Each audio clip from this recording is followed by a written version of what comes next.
Hey class. In this video, we're going to be creating art for tilesets and platforms using Piskel. I'm going to be doing the art in the style of a 2D platformer, but you could use the same process for any style of game, whether it's RPG or isometric, anything like that. The process is going to be creating tile sets that can be used by tile maps in Godot or other game engines. And there's a few things that we have to kind of be careful about. So we're going to go over those in the video. If you're making another style of game, just keep that in mind that I'm thinking about a 2D platformer game, but you could be doing the same thing for something else. So we'll start just by making the tile sets. We're just going to make a design and do our drawing and go over things like the dimensions and how we want to set it up. And then we'll export those tile sets as sprite sheets. And of course, at the end, we'll do some documentation. We'll post those on OpenLab. If you're interested in putting your art into a Godot project after that, you might want to check out the lab under the designer tier, which is the Designing with Tile Maps lab. And these two labs kind of go hand in hand. So if you're working on this one and you know another student who's doing the Designing with Tile Maps, you guys could work together and collaborate on these two. And it's basically just setting things up so that you can create more complex levels and things like that in Godot as you begin to work on your games. There's a couple links down in the resources on creating tile sets. One of them works with Sprite, the other one is working with Photoshop. So if you're using either of those programs, that could be useful for you. I'm going to be working in Piskel. The concepts are basically the same. You'll see there's a lot of similarities between all of these different ideas of how to create tile sets. So it should be pretty much the same regardless of what software you're using. So we'll just be working in Piskel and then exporting our sprite sheets and posting those on the OpenLab in this video. So let's get started. Before we get started, let's take a look at a clip of what this art will look like once it's put into a Godot scene with a tile map and tile set. You can see that the art is being repeated over and over again to create the platforms within the scene. Tileset is just a collection of different drawings that fit together to create more complex patterns. So I want to create a folder for my platforms where I'll save the Piskel files, and then I'll open up Piskel and save a new file called platforms and just throw that in there.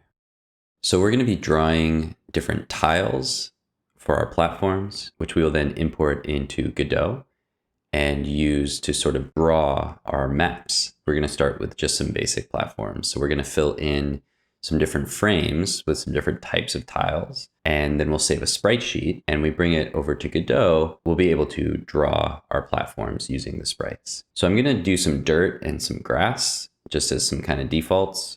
I'm going to choose a nice brown color to fill in for the background. And then I might just add some little darker spots for some shading. And this is going to be sort of my middle tile. So the player won't actually be standing on this tile, but I'll use this to kind of fill in any space below the platforms that I need to fill in. So I'm just going to kind of place a few little dots around to give some texture and make it look a little bit more like dirt. I'm not going to spend a ton of time on these designs beyond just making them look sort of what they're supposed to be, just for the sake of keeping the demo relatively short. But you should spend a little bit more time just setting up your designs so they look like how you want them to look. So now I'm going to turn the grid on. This is going to help me as far as knowing where to add the grass. So I'm going to add some grass to different parts of the tiles. And then when I stitch them together later, I want the grass to line up. So I'm going to make the grid a little bit smaller. And I'm going to draw the grassy areas sort of at the top and sides of these tiles. So I'm just going to fill in the whole top of this tile. And I just duplicated the first tile. So that pattern is just going to be repeating over and over. It's going to be a bit repetitive, but again, this is just for demonstration purposes. So once I've got a nice green block, I'm going to use the eraser to take some stuff out of it to make a little kind of grassy edge. And so I'm going to have a little bit of transparent stuff at the top of my tile. So this is a look that I kind of like because it can make it look like the player's feet are overlapping with the tile, but it may make it a little harder to do your design if the tile doesn't go all the way to the edges. So you could play around with different looks, but I tend to like having a little bit of transparency at the edges to overlap with the rest of the scene. So that's looking pretty good. I've just got some little bits of grass coming up. I'm going to add a little bit of dots in here to create some shading as well. So I'll choose a darker green and just throw some random dots in there. Just add a little bit of texture. I encourage you to spend more time on this, making it look a little bit better, but this is just to give sort of the general idea. So I've got my two main basic tiles. The rest of the tiles are just going to be kind of filling in if I want to have my platforms go up and down in different directions. I need to be able to kind of create different joints. So one tile I'm going to create is basically the same as the first middle tile, but with one little edge of grass, so I can connect two tiles at that edge. And then I'll do the same thing on the left. So I'm just filling in a little bit of grass, just duplicating that tile, filling in a little bit of grass so I can connect the tiles that I'm going to make in a second. And once we put these into Godot, it'll be a little bit more clear about why they're set up this way. So I'm going to duplicate another tile. And for this one, I'm going to add grass on the right side. So this will be kind of like a wall that the player will run into. I'm going to do the same thing. I'm going to fill in this area with the green grass color and then just use the eraser to cut out some little blades of grass and just create some texture along the edge here. And so this way I can make my platform go up and create a little wall for the player to run into. So I'll add a little shading in there, just using the same colors, basically using the same concept here.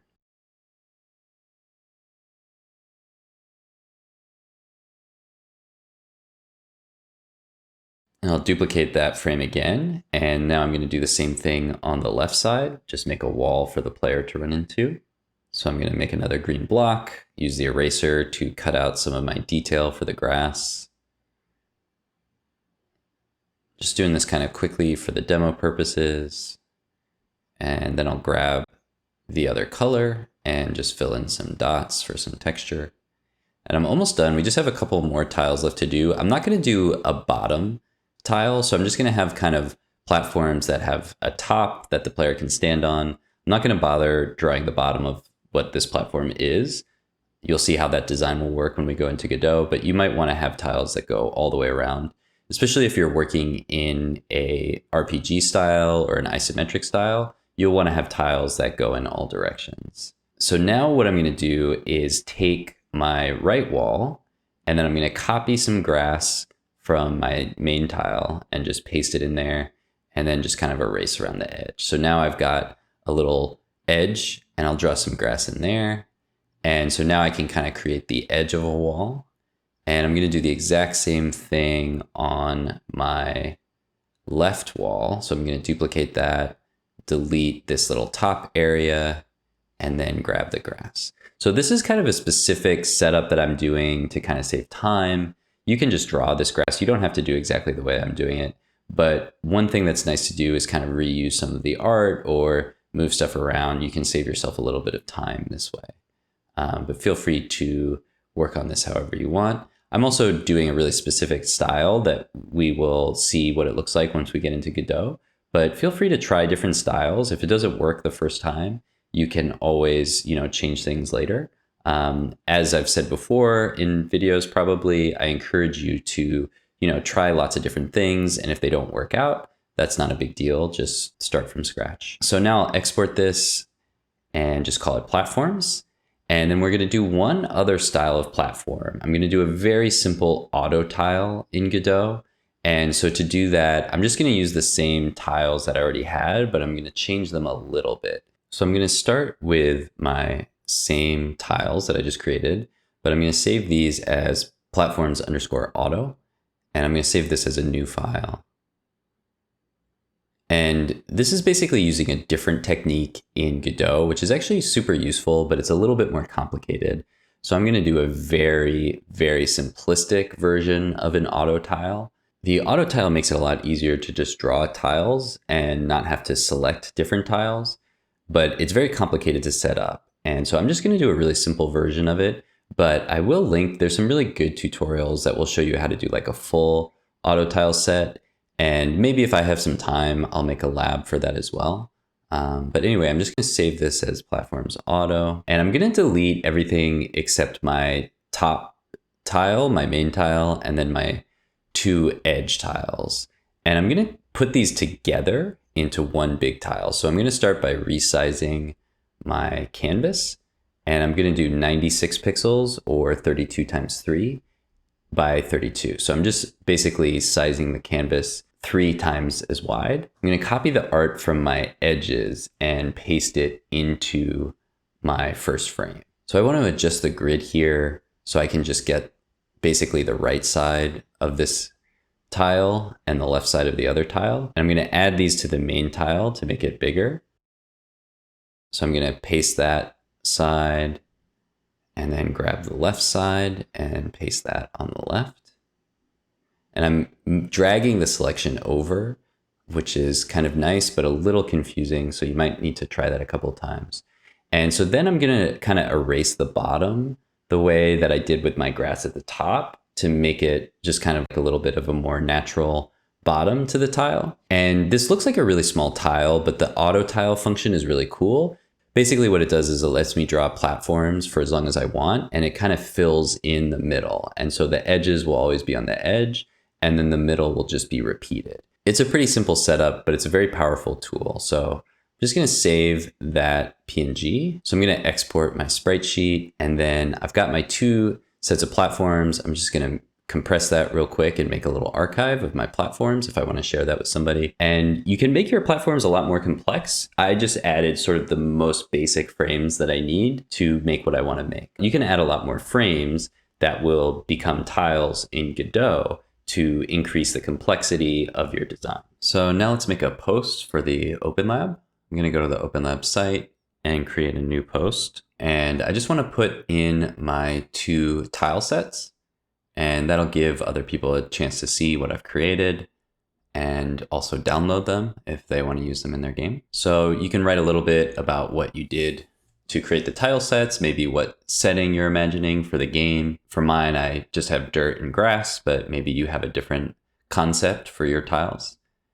And I designed mine with a 2D platformer in mind, so you might put something about that as well. So then I'll just drag the tile sets in there. They're all pretty small. If you wanted to make them look a little bigger, you could also export them at a larger size. In the case of pixel art, it's very easy to size them up and down. So people who wanted to use them could always size them down or size them up if necessary. So the first one I did is my basic tiles, and then I did a simple auto tile. So I'll put that next, and I'm just getting that in order. And let's take a look at that post. Pretty simple, but that's pretty much everything I need. And I forgot to add the category. Always want to do that. So let's go to Tilesets and Platforms under the artist tier, and then I'll go to publish, and that should be it.